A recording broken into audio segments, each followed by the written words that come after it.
Hi students, जो topic आज दीक्षाला institute में हम कवर करने वाले हैं वो है हमारा 7th यूनिट से 3rd chapter from NCERT. Basically 7th chapter है, दैट इज़ एवोल्यूशन। हमने इससे पहले कई सारे पार्ट जो हैं वो कवर कर लिए हैं, like principle of inheritance, variations, molecular basis of inheritance and variations. तो ये सारी चीज़ें हम पढ़ चुके हैं। अब जो टॉपिक आज से हमें कवर करना है वो है हमारा एवोल्यूशन। नाउ जब भी आप एवोल्यूशन की बात करते हैं तो ये term I am not using for the first time, बल्कि हम कई बार इसके बारे में डिस्कस कर चुके हैं या समझ चुके हैं या फिर जानते हैं कि मैं जो एक्चुअली बात यहाँ करने वाली हूँ वो किसकी करने वाली हूँ। लाइक सबसे पहले जब हमने एनिमल किंगडम पढ़ा या फिर डाइवर्सिटी इन लिविंग ऑर्गेनिज्म पढ़ा, at that time I was continuously saying that we are studying diversity or we have classified the organisms in the diversity according to the evolution, या फिर मैं simple बोलती थी according to the evolutionary trend. मतलब एक evolutionary trend को देखते हुए, एक एवोल्यूशनरी ट्रेंड को सेट करते हुए हम क्या करते थे, डाइवर्सिटी को पढ़ते थे, क्लासिफिकेशन, डाइवर्सिटी के क्लासिफिकेशन को पढ़ते थे। तो यहाँ जितना भी क्लासिफिकेशन हुआ है वो एवोल्यूशन के बेसिस पे हुआ है। Like Monera to animal kingdom, Monera है, प्रोटिस्टा है, फंजाई है, प्लांटी है, एनिमेलिया है। फिर इसमें भी जब हम एनिमेलिया को पढ़ रहे थे तो फिर से हमने जो डिवीज़न दिए वो डिवीज़न दिए on the basis of the evolutionary trend. Sponges हैं, पॉरीफेरा, सीरनट्रेटा, प्लेटियलमेंथीज, एस्की, एनेलिडा, आर्थ्रोपोडा, मोलस्का, काइनोडर्मेटा, फिर हेमीकॉर्डेटा, कॉर्डेटा में भी फिर हमने फर्दर डिवीजन्स दिए। तो वो सब एक ट्रेंड शो करते हैं कि भाई कोई भी चीज़ सिंप्लिसिटी से एक कॉम्प्लेक्सिटी के टुवर्ड्स जो है वो मूव करती है, और यही जो ट्रेंड सिंप्लिसिटी से कॉम्प्लेक्सिटी के टुवर्ड्स मूव करवाया जा रहा है ये एवोल्यूशन के बेसिस पे होता है। अब ये टर्म इंडिकेट क्या करता है या एवोल्यूशन एक्चुअली है क्या, तो मैं आपको टर्म बता देती हूँ, फिर हम एक्चुअल चैप्टर शुरू करेंगे। बेसिकली हमारे किसी भी एक छोटे से पार्ट का, या फिर सिंपल मैं कह सकती हूँ कि एक छोटी लाइफ का या किसी भी वर्क का इनिशियल से लेके उसके एंड तक जितना चेंज होता है वो हमेशा एक एडवांसमेंट के टुवर्ड्स ही होता है। अगर एडवांसमेंट के टुवर्ड्स होगा तभी वो हमें दिखेगा, अगर एडवांसमेंट के टुवर्ड्स नहीं है तो फिर वो ख़त्म हो जाता है, तो वो एवोल्यूशन होगा ही नहीं। मतलब कोई भी चेंज जो हमें दिख रहा है किसी भी पर्सन के अंदर, किसी भी लिविंग बीइंग के अंदर, या हम कोई भी एक्टिविटी ले सकते हैं। लाइक मैं बात करूँ कि भाई आप किसी भी चीज़ के एक्सपीरियंस की बात कर रहे हैं, आप फुटबॉल की बात कर रहे हैं तो पहली बार खेलने में, और हम बात करें कुछ 2-3 साल तक खेलते रहने पे हम ऑटोमेटिक उस फुटबॉल में मास्टर्स कर जाएंगे। ओके, मतलब हमें वो अच्छा खेलना आ जाएगा। तो दैट्स कॉल्ड एवोल्यूशन। मतलब किसी भी चीज़ के अंदर एक एडवांसमेंट आना, एक एडवांसमेंट के टुवर्ड्स उस पार्ट का बढ़ना आपका क्या कहलाता है, एवोल्यूशन कहलाता है। एवोल्यूशन हमेशा इंक्रीमेंट ही क्यों दे रहा है, तो हम इसका जवाब क्या देते हैं कि भाई क्योंकि जैसे मैंने अभी भी आपको बोला कि अगर कोई ऐसा कैरेक्टर जो कि एडवांस नहीं है तो वो आगे प्रोजेनी में देखने को मिलेगा ही नहीं, ख़त्म हो जाएगा क्योंकि एडवांस नहीं है। और जब वो ख़त्म हो जाएगा तो एवोल्यूशन वहीं के वहीं क्या हो गया, एंड हो गया। तो यही कहलाता है आपका एवोल्यूशन। किसी भी चीज़ में एडवांसमेंट होना, किसी भी चीज़ का एक हम बोल सकते हैं कि एक हायर या एडवांस कैरेक्टर के टुवर्ड्स मूव करना ही क्या कहलाता है, हमारा एडवांसमेंट या फिर एवोल्यूशन कहलाता है। जैसे हम बोलते थे कि भाई complexity will leads to the evolution, yes complexity will leads to the evolution. How, like prokaryotic cell forms the eukaryotic cell. Prokaryotic cell ने एक यूकैरियोटिक सेल बनाया, और ये जो प्रोकैरियोटिक सेल ने एक यूकैरियोटिक सेल बनाया है यही हमारा क्या करता है, ये दिखाता है कि भाई पहले जो सेल रहा है वो बहुत ही ज़्यादा सिंपल है, लेकिन जैसे जैसे हम आगे बढ़ते जा रहे हैं वैसे वैसे ये simplicity is continuously changing into the complexity, and this complexity showing the evolution कि भाई जो एक्टिविटीज़ की या जो सेल ऑर्गेनल्स की कमी हमारे एक प्रोकैरियोटिक सेल में रही है वो यूकैरियोटिक सेल के अंदर कंप्लीट करवा दी जाएगी। मीन कि अब यहाँ पर आपको किसी भी तरीके का कोई एक लेस एडवांस कैरेक्टर जो है वो देखने को नहीं मिलेगा। And if it is there then after some time वो भी कुछ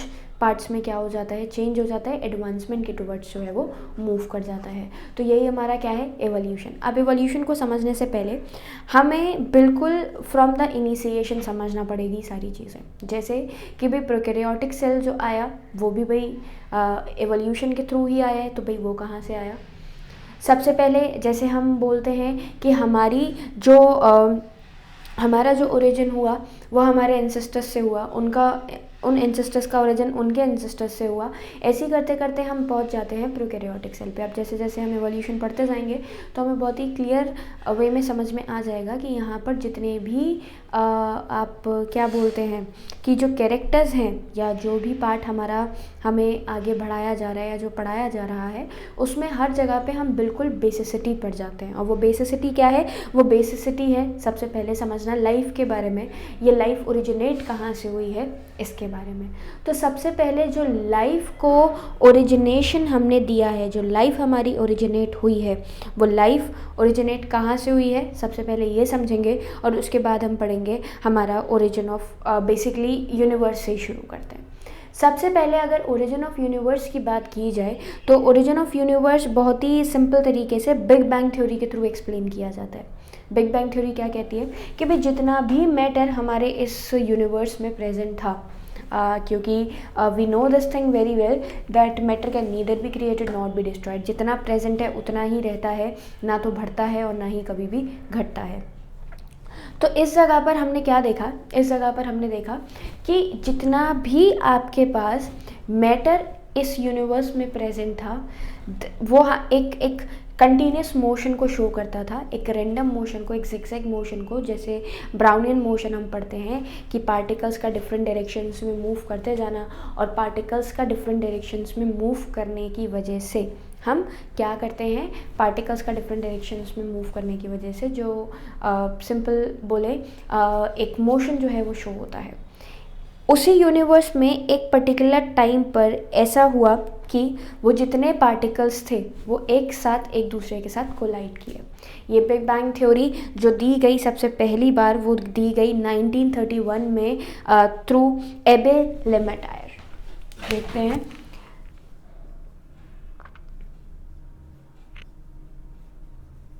evolution, who gave the big bang theory. हम पढ़ रहे हैं origin of universe, big bang theory. सबसे पहली चीज़, it was given in 1931 by Abbe Lemaitre. तो सबसे पहले जो बिग बैंग थ्योरी के बारे में बताया वो यही है। क्या कहता है big bang theory? Basically big bang theory कहता है, मतलब basically according to the big bang theory about 15 million years ago, मतलब कितने साल पहले की बात ये लगभग होगी, तो हम कह सकते हैं about 15 million years ago. 15 million साल पुरानी ये बात है। Billion, not million, billion. 15 billion years back अगर हम जाते हैं तो बिग बैंग थ्योरी के अकॉर्डिंग क्या स्टेट किया गया कि हमारे इस पूरे के पूरे यूनिवर्स में एक कॉस्मिक मैटर जो है वो कंडेंस फॉर्म में प्रेजेंट है, और इसके अंदर लगातार इसके जो पार्टिकल्स हैं वो मूव करते रहते हैं। एक कंडेंस मैटर का फॉर्म वी हैड, और उसके जो पार्टिकल्स थे, क्योंकि हम जानते हैं कि पार्टिकल्स, वही केमिस्ट्री हमने पढ़ी है कि पार्टिकल्स की टेंडेंसी होती है कि ये लगातार either in the solid state और इन द लिक्विड स्टेट और इन द गैसियस स्टेट, ये हमेशा एक रैंडम मोशन शो करते रहते हैं। तो ये जो एक रैंडम मोशन एक रैंडम मोशन इनके अंदर प्रेजेंट मतलब चल रहा था, वो एक पर्टिकुलर वेलोसिटी अपने अंदर रखता था। उन्हीं पार्टिकल्स का एक लगातार मूवमेंट की वजह से एक टाइम ऐसा आया कि ये सारे पार्टिकल एक दूसरे के साथ एक साथ टकराए, जिसकी वजह से एक बड़ा ब्लास्ट हुआ जिसको हम बिग बैंग कहते हैं। और उसी बड़े ब्लास्ट के अंदर हमारी डिफरेंट जो गैलेक्सीज़ हैं वो क्या हो गई, सेपरेट हो गई। तो जब भी बात की जाती है बेसिकली बिग बैंग थ्योरी की, तो according to the big bang theory about 15 billion years ago condense form of cosmic matter was there. Okay, एक बहुत ही तेज एक्सप्लोजन उस कंडेंस मैटर में हुआ जिसने पार्टिकल्स को तेज वेलोसिटी के साथ डिफरेंट डायरेक्शन में क्या कर दिया, स्कैटर कर दिया। और ये जो डिफरेंट डायरेक्शन में आपके पार्टिकल्स स्कैटर हुए हैं, इनके स्कैटर होने की वजह से, इनकी वेलोसिटी तेज़ होने की वजह से एक बिग बैंग जो है वो परफॉर्म हुआ। और इस थ्योरी को, इस पार्ट को हमने तब से ही क्या नाम दे दिया, बिग बैंग थ्योरी का नाम, या सॉरी एक बिग बैंग का नाम दिया, जिसको हम आज बिग बैंग थ्योरी के नाम से जानते हैं।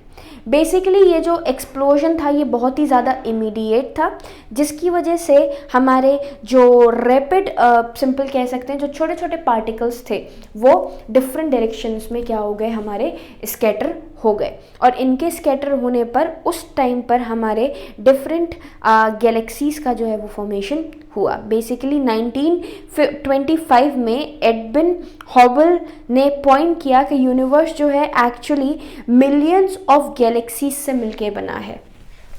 1952 में एक और हम कह सकते हैं कि 1952 में फिर से बोला गया या बताया गया कि जो हमारा जो यूनिवर्स है, इस यूनिवर्स के अंदर सिर्फ हमारी गैलेक्सी प्रेजेंट नहीं है, बल्कि ऐसी मिलियंस ऑफ गैलेक्सीज हमारे इस यूनिवर्स में प्रेजेंट हैं।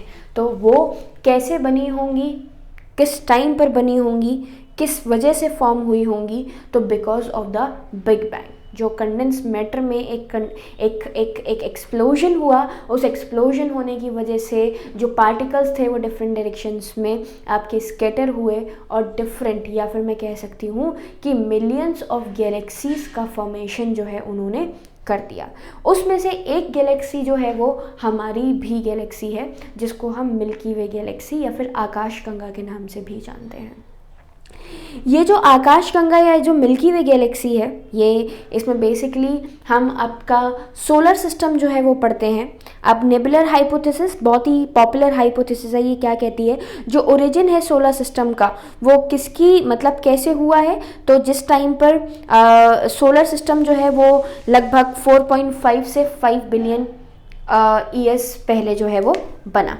अगर मैं अब सोलर सिस्टम की बात करूं, बिग बैंग थ्योरी का टाइम मैंने आपको बताया,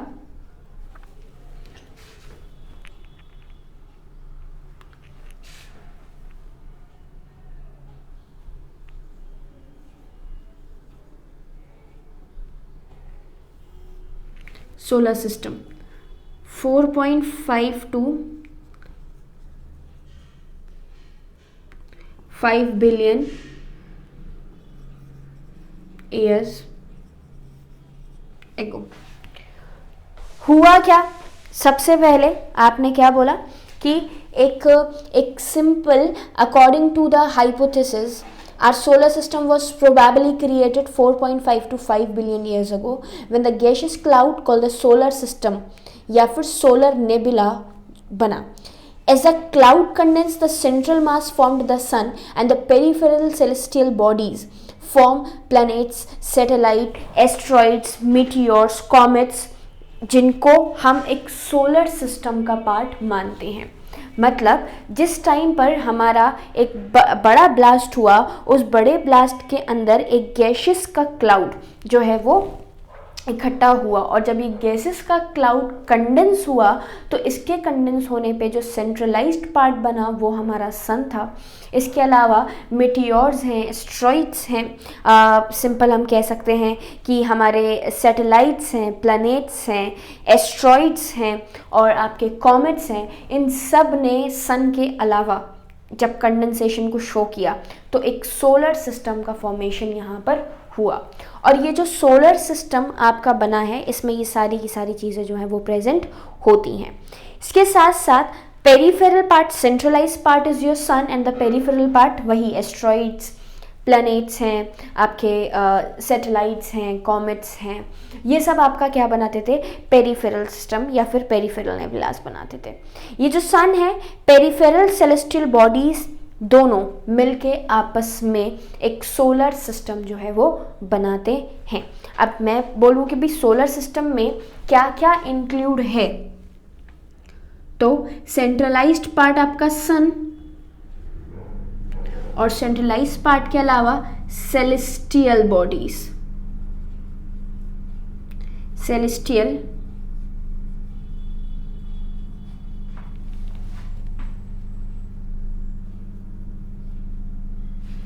पेरिफेरल बॉडीज, जो कि क्या बनाती हैं आपका,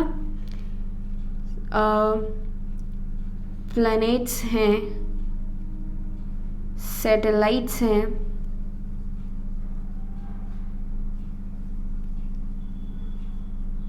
कॉमेट्स हैं,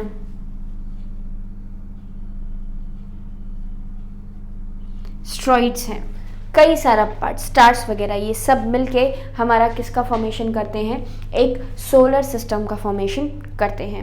अब इसमें जो सन है, सन की बात करें तो लगभग ये 149 मिलियन किलोमीटर्स हमसे दूर है। ये सन आपका सबसे बेसिकली हम एक बड़ा स्टार मानते हैं, और हमारे अर्थ के, बड़ा नहीं बोल सकते, कह सकते हैं कि जो हमारा सन है वो क्लोजेस्ट स्टार है हमारा अर्थ से।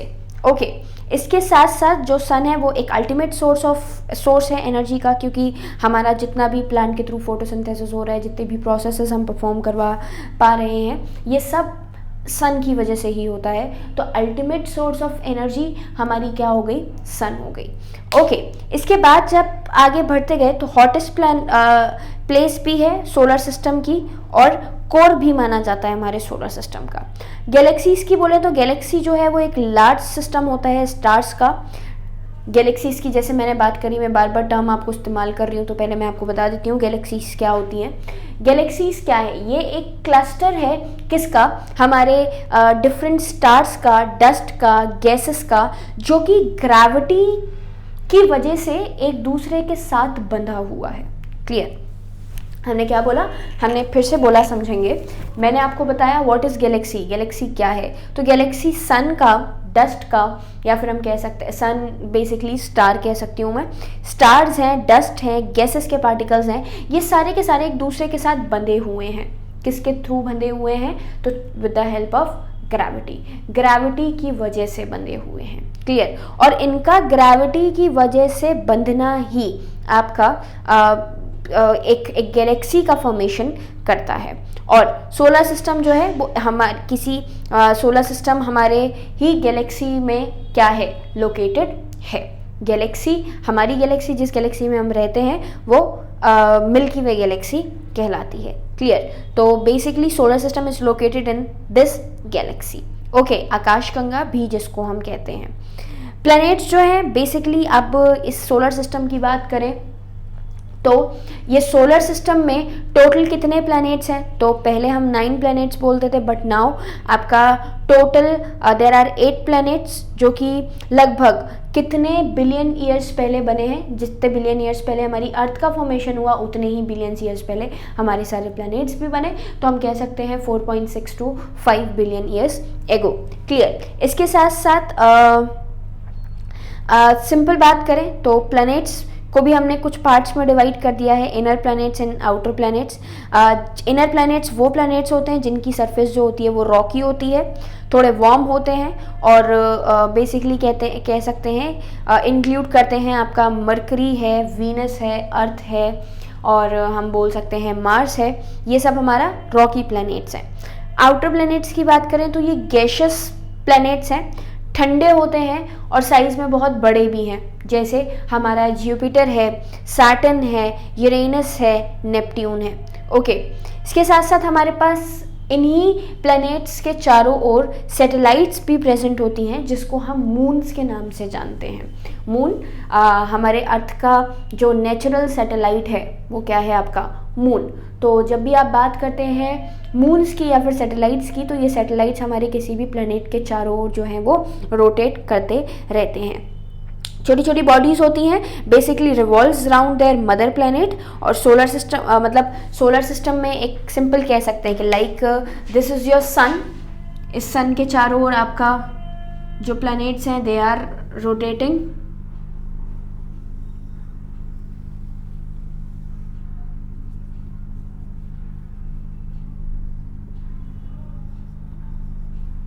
ये हमारा क्या है सन। इसी प्लैनेट के चारों ओर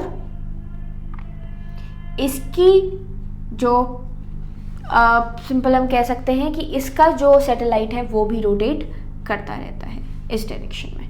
ये इस डायरेक्शन में मूव कर रहा है और ये इसी के चारों ओर एक सर्कुलर पाथवे, एक राउंड पाथवे जो है वो बनाता जाता है। क्लियर। फिर बेसिकली यही सारे पार्ट्स हैं। अब सबसे पहले हम बात करते हैं हमारे अर्थ की। अर्थ लगभग 4.5 बिलियन ईयर्स पहले जो है वो बनी थी। अर्थ को हम 3 पार्ट्स में डिवाइड करते हैं, क्रस्ट है, मेंटल है और कोर है। क्रस्ट सबसे आउटर मोस्ट पार्ट है हमारे अर्थ का, टॉप मोस्ट लेयर जो कि सॉलिड है, रॉकी सरफेस बनाता है हमारे अर्थ की। मेंटल की बात करें तो मिडिल पार्ट है अर्थ का, सॉलिड है और ये आयरन, मैग्नीशियम, सिलिकेट्स वगैरह का बना होता है। और कोर की बात करें तो ये सेंट्रल पार्ट है हमारे अर्थ का, जो आउटर और इनर सॉलिड कोर के अंदर जो है वो डिवाइडेड है। इसमें हैवी मेटल्स भी प्रेजेंट होते हैं लाइक आयरन, निकल और ये सारी चीज़ें। बेसिकली अर्थ जो है वो सॉलिड मास, बेसिकली हमने क्या बोला, 2 कंपोनेंट्स हैं, एक तो लिथोस्फेयर और एक एटमॉस्फेयर। लिथोस्फेयर वाला पार्ट, जैसे अब फिर से मैं डायग्रामेटिकली अगर आपको एक्सप्लेन करूं तो ये हमारा अर्थ का सॉलिड पार्ट, इसके चारों ओर प्रेजेंट है हमारा एटमॉस्फेयर। तो 2 चीजें हैं, एक तो लिथोस्फेयर एंड दूसरा your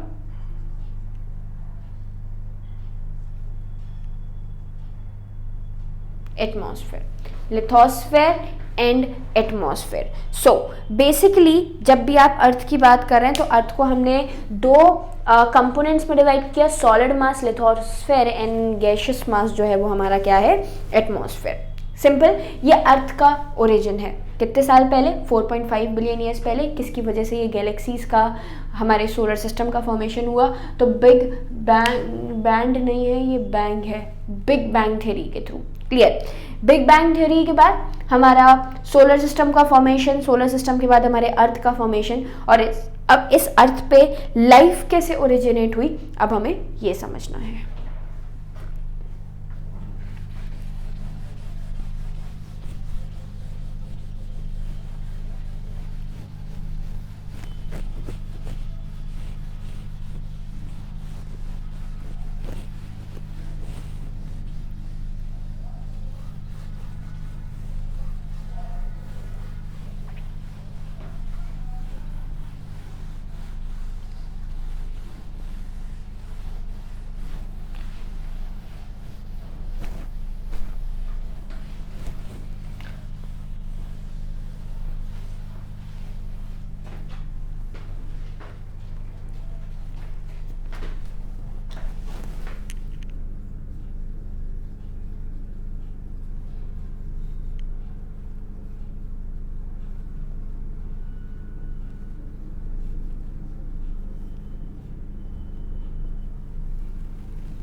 theories of origin of life. Basically origin of life की जो थ्योरीज हैं वो क्या कहती हैं, बहुत सारी थ्योरीज बनी हैं आपका अर्थ पे किस तरीके से हमारी लाइफ ओरिजिनेट हुई या लाइफ कैसे बनी। तो ये एक बहुत ही इम्पॉर्टेंट क्वेश्चन रहा है हमेशा से कि भाई जब भी आपने लाइफ का फॉर्मेशन किया, ये जो लाइफ हमारे अर्थ पर आई है तो ये किस फॉर्म में आई है। तो सबसे पहले हम theory of origin of life में सबसे पहली थ्योरी देते हैं theory of special creation. First theory is your theory of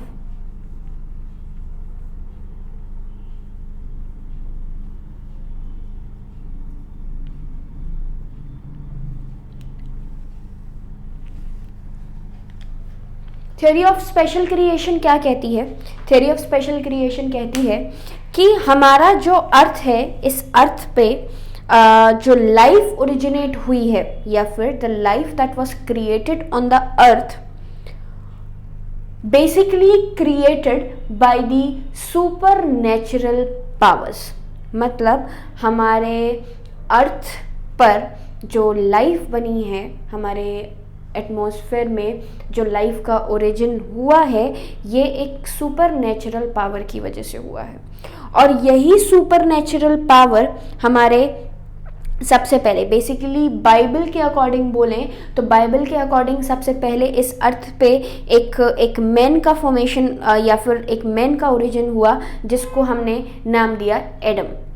Adam के बाद जो फर्स्ट वुमेन क्रिएट की गई दैट वाज ईव। वो कौन थी? ईव थी। बाइबल के अकॉर्डिंग सबसे पहला आदमी इस दुनिया का एडम था, और दूसरी जो आपकी फर्स्ट वुमेन थी, जो लेडी थी आपकी फर्स्ट, वो थी ईव। और इन्हीं से बेसिकली हिंदूज़ के अकॉर्डिंग बात करें तो मनु और श्रद्धा जो थे वो आपके फर्स्ट मैन और वुमेन थे।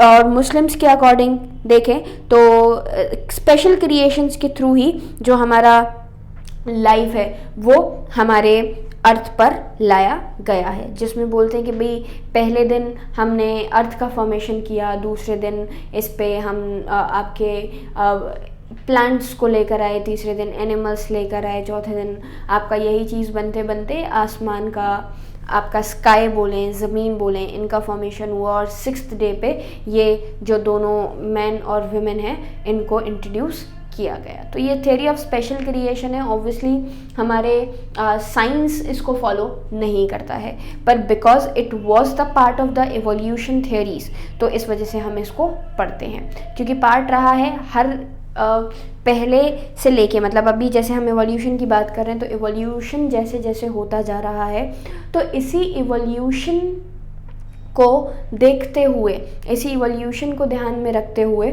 हम क्या करते हैं, आप देख पा रहे हैं कि जितने भी मेंबर्स हैं, ये मेंबर किस तरीके से, मतलब जो भी लाइफ है वो इस अर्थ पे कैसे फॉर्म हुई है।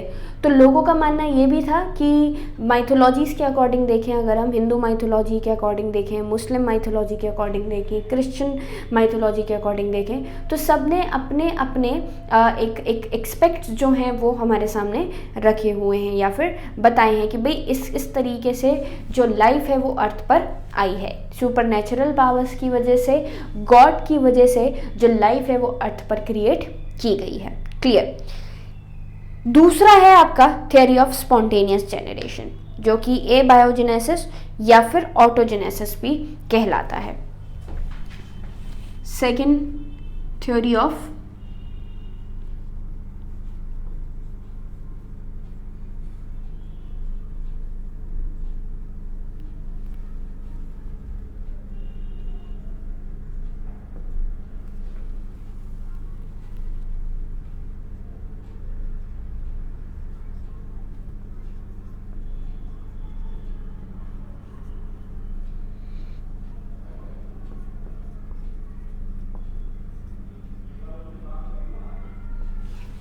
थ्योरी ऑफ एबायोजेनेसिस और थ्योरी ऑफ ऑटोजेनेसिस।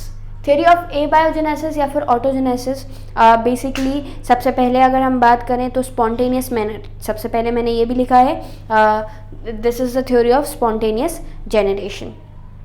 अब स्पॉन्टेनियस जेनरेशन क्या कहता है, दैट आपकी जो लाइफ है वो किसी भी नॉन लिविंग थिंग से, ए बायोजेनेसिस, ए बायो मतलब नॉन लिविंग, किसी भी एक नॉन लिविंग मैटर से स्पॉन्टेनियसली जेनरेट हो गई है, बल्कि कोई सुपर नेचुरल पावर्स जो है वो यहाँ पर इंक्लूडेड नहीं है। क्या कहा, जैसे सबसे पहले इजिप्ट में, एंशिएंट इजिप्ट में it was believed that the mud of the Nile river, basically जो नाइल रिवर है आपका, could give rise to frogs, toads, snakes, mice and even crocodiles when warmed by the sun। Nile river की बात की जाए Egypt में तो लोगों का मानना ये था कि टोड्स हैं, फ्रॉग्स हैं, क्रोकोडाइल्स हैं, स्नेक्स हैं, अगर इस रिवर का वाटर हल्का सा वार्म किया जाए या वर्म हो जाता है तो उस कंडीशन में ये लिविंग ऑर्गेनिजम्स जो हैं यहाँ पे ओरिजिनेट हो जाते हैं। मतलब किसी भी लिविंग ऑर्गेनिज्म का ओरिजिनेशन किसी भी नॉन लिविंग थिंग से। सबसे पहले मैंने आपको क्या बताया, इजिप्ट में जो मड है नाइल रिवर का, वहाँ से डिफरेंट ऑर्गेनिजम्स का प्रोड्यूस हो जाना।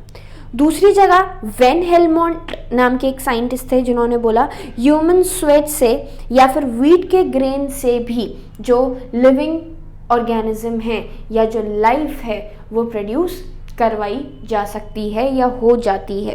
क्लियर। बेसिकली उन्होंने क्या किया, एक डर्टी शर्ट को, एक गंदे शर्ट को एक वीट के कंटेनर के अंदर 21 डेज के अंदर रखा। गैसेस जो हैं शर्ट की, वो वीट की वजह से उसके अंदर माइस जो है वो आना शुरू हो गए। कुछ टाइम तक भाई आप किसी गंदे कपड़े को या वीट के साथ खाने को आप एक साथ कंबाइन करके रखेंगे तो कुछ टाइम बाद हमने क्या देखा वहाँ पे कि चूहे जो हैं वहाँ हमें देखने को मिल रहे हैं। तो उन्होंने क्या बोला कि ये जो लाइफ है ये इसी पार्ट से जो है वो ओरिजिनेट हुई है, पर ये बिलीव करने लायक जो चीज़ें थी वो नहीं थी। मतलब basically these believes have no scientific grounds and hence discarded. मतलब क्योंकि कोई साइंटिफिक ग्राउंड नहीं था, आप बहुत ही इलॉजिकल वे में, एक बहुत ही लॉजिकल तरीके से बोल रहे हैं कि भाई किसी भी गंदी चीज़ से या नाइल के मड से जो ऑर्गेनिजम्स हैं वो बन जाते हैं, लाइफ जो है वो अराइज हो जाती है, लाइफ फॉर्म्स बन जाती हैं, तो वो पूरी तरीके से क्या था, गलत था। तो यही चीज़ थी, बहुत नॉन साइंटिफिक थी, तो इस वजह से क्या कर दी गई, डिस्कार्ड कर दी गई। लेकिन इसके अलावा जब हम आगे गए तो स्पॉन्टेनियस जनरेशन में आपका कुछ साइंटिस्ट ने 17th सेंचुरी, मतलब basically 17th 18th 19th century में नए तरीके से आपके कुछ फॉर्म्स को चेंज करते गए और उसके बाद बोला कि जो लाइफ है ये स्पॉन्टेनियसली जनरेट नहीं हुई है, बल्कि किसी ना किसी प्री एग्जिस्टेंट लिविंग ऑर्गेनिज्म से अराइज हुई है। मतलब आप क्या कह सकते हैं, आप ये कह सकते हैं कि लाइक जब आप बोल रहे हैं कि नाइल की मड से, या फिर हम बात करें कि गंदे कपड़ों से, या फिर हम बात करें सिंपल नॉन लिविंग थिंग से जो लाइफ है वो नहीं बनती है, बल्कि उन्होंने प्रूफ करने की कोशिश करी थ्योरी ऑफ बायोजेनेसिस। बायोजेनेसिस क्या कहती है, बायोजेनेसिस कहती है कि लाइफ अराइज हुई है, लाइफ बनी है किसी लिविंग ऑर्गेनिज्म से, और जब लाइफ बनी है किसी लिविंग ऑर्गेनिज्म से तो ये कहलाती है थ्योरी ऑफ बायोजेनेसिस। इसके अकॉर्डिंग क्या है, जो साइंटिस्ट हैं उन्होंने एक एक्सपेरिमेंटल कई सारे लोगों ने बोला कि भाई जब भी हम एक ब्रॉथ का कल्चर, मतलब एक मीट का पीस लेके एक ब्रॉथ का कल्चर बनाते हैं तो उसमें हम देखते हैं कि कई सारे इंसेक्ट्स जो हैं वो आके लग जाते हैं। मतलब मरे हुए एक मीट के पीस से आपने एक लिविंग ऑर्गेनिज्म ग्रो करवा दिए, तो ऐसा भी पॉसिबल नहीं है। तो उस थ्योरी को आपका सिंपल हम कह सकते हैं पाश्चर ने एक्सपेरिमेंटली प्रूफ करके क्या कर दिया, डिस्कार्ड कर दिया, और उसका एक प्रॉपर बेसिस दिया। क्या, सबसे पहले फ्रांसिस्को रेडी एक साइंटिस्ट हैं, एक इटालियन फिजिशियन है, जिन्होंने एक कुक फ्लैश को, एक मीट के पीस को जिसमें कोई ऑर्गेनिज्म नहीं था, कुछ टाइम के लिए एज इट इज छोड़ दिया। कुछ टाइम के बाद क्या देखा कि उस फ्लैश के ऊपर आपके छोटे छोटे इंसेक्ट्स जो हैं वो हमें देखने को मिल रहे हैं, जिसने क्या इंडिकेट किया कि भाई उस फ्लैश के पीस से जो एक लाइफ है वो ओरिजिनेट हो गई, जो इंसेक्ट्स हैं वो क्या हो गए, ओरिजिनेट हो गए।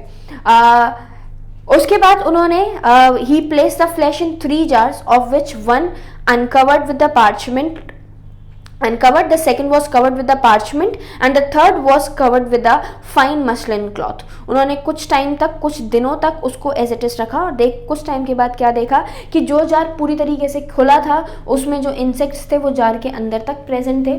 जो जार आपका पार्चमेंट पेपर से कवर था उस पार्चमेंट पेपर के ऊपर हमें इंसेक्ट देखने को मिले, और जो हमारे एग्स थे वो थोड़े थोड़े हमें जार के अंदर देखने को मिले। लेकिन जो जार पूरी तरीके से कवर्ड था आपके मसलिन क्लॉथ से, उसके अंदर हमें ना ही उसके बाहर कोई इंसेक्ट देखने को नहीं मिला।